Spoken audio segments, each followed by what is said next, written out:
What's up, everybody? OJ here. Welcome back to another discussion video, and I'm sorry if this is a bit rambly and exciting, but I literally just beat Xenoblade Chronicles Definitive Edition, not the Future Connected yet. I dabbled a little bit in it, but I wanted to make sure that I did everything that I could normally with Xenoblade Chronicles Definitive Edition before I kind of give my overall final thoughts. And I wanted to revisit another topic that I had before. I think it was last year. Was it last year? I know at some point I remember making a video about Xenoblade Chronicles Definitive Edition versus Final Fantasy VII Remake and the best remake, you know. And Xenoblade Chronicles Definitive Edition is not a real remake. It's not a full in and full out remake like Final Fantasy VII is. So that comparison obviously kind of went away once we found out exactly what it is. There is the extra content and there is some stuff that's remade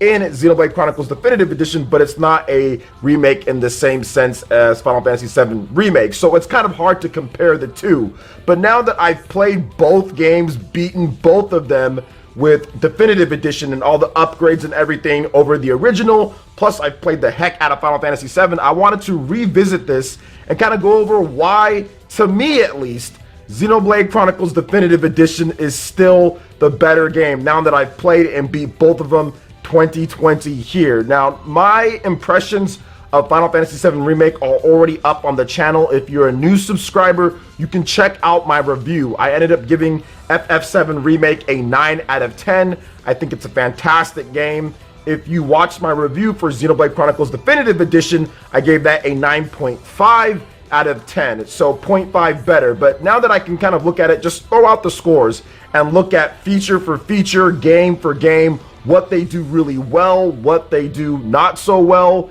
And I think that Xenoblade Chronicles Definitive Edition pretty much does literally everything well. The really only knock on it for some would be the graphics in the game, right? The resolution, kind of how it looks, because it is a Wii game being brought over with some stuff being redone, but not everything. So Final Fantasy VII Remake really kind of trounces it in that respect.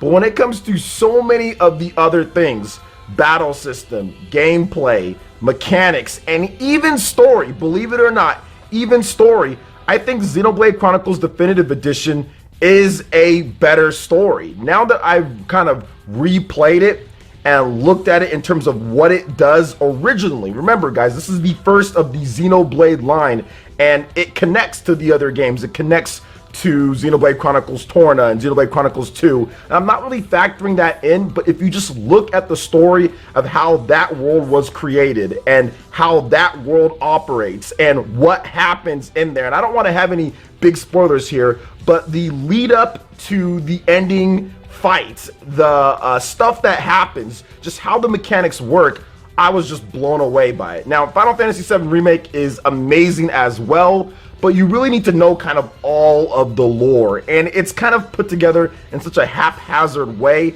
It's not as easy to follow and understand as a game like Xenoblade Chronicles, but I think at the end of the day, when you look at it, while Final Fantasy VII Remake is probably more surprising because of what they implement, and once again, no spoilers, you guys can go check it out yourself if you want to check it out, but I think that the way that it was told and kind of the possibilities and potential with Xenoblade Chronicles is just absolutely amazing. Now, there's tons of potential with FF7 Remake and what they can do, but there is so many ways that they can botch that, considering how that game ended. And I think that if you look at Xenoblade 1 to Xenoblade 2, Future Connected, then also Xenoblade Chronicles Torna, I think they've done a really good job at having stories be self-contained, but at the same time connect in a way that's very easy, simple, and clean to understand and follow. So I really did enjoy the final boss of Xenoblade Chronicles Definitive Edition, just the remade faces and just the different facial expressions and everything,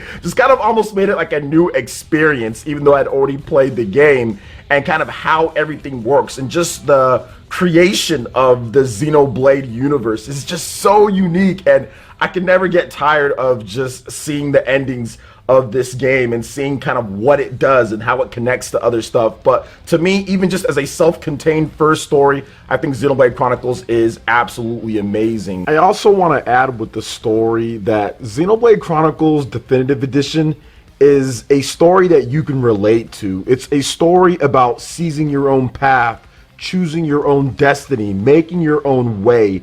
Even though there's all sorts of fantastical elements to it that would never happen, the base core of the story and what Shulk and his friends are driving for and what they ultimately end up doing is so much more relatable than what's going on with Final Fantasy VII. So I know these are made up stories and everything, but Xenoblade Chronicles Definitive Edition has the story that you can literally take from what they say in there and transfer that to your life in order to make things better for yourself and kind of seize your destiny, your success, your opportunity. It really is something that can just be applied to real life. And I love that about Xenoblade Chronicles Definitive Edition. Whereas Final Fantasy VII Remake, not so much on that front. I mean, it is a bit of a grind towards the end a little bit. You kind of have to do quite a lot, man. I struggled a little bit in the game because I didn't put it on casual like some people did, man, just so I can beat the game. I actually played through it, man, and I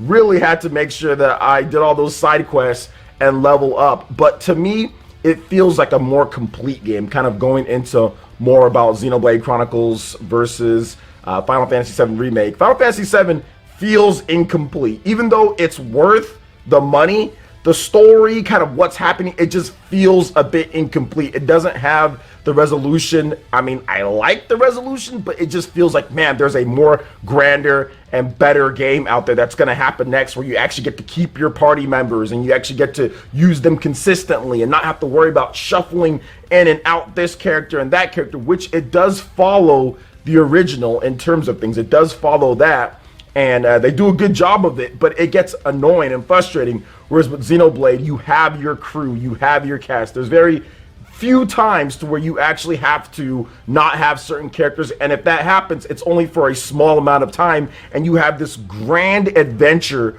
where you're just going about and battling. And when you talk about the battle, yes, it might not be as flashy as FF7, but the amount of strategy, the amount of combos, the amount of different things that you can do to completely customize your battle experience and kind of how different each character kind of plays into the overall scheme is just something that really, there's countless possibilities with Xenoblade Chronicles Definitive Edition. There really is countless possibilities if you're going to be able to use Dunban or Ricky or Melia, or nobody uses Charlotte, but I actually had to use Charlotte so I can beat the game. I was getting bodied when I wasn't user, and then I started using her as not who I was controlling, but my third party member, and then I beat the game with her. So whatever, to each their own. I'm pretty sure many of you guys are like, what, you didn't beat the game, you know, using Ricky and everything else like that? No, I didn't. I used who was it? Shulk, I used Dunban, and I used Charla, and I ended up beating the game because I was getting my butt kicked towards the end there on the final boss. The final boss, I was getting my butt kicked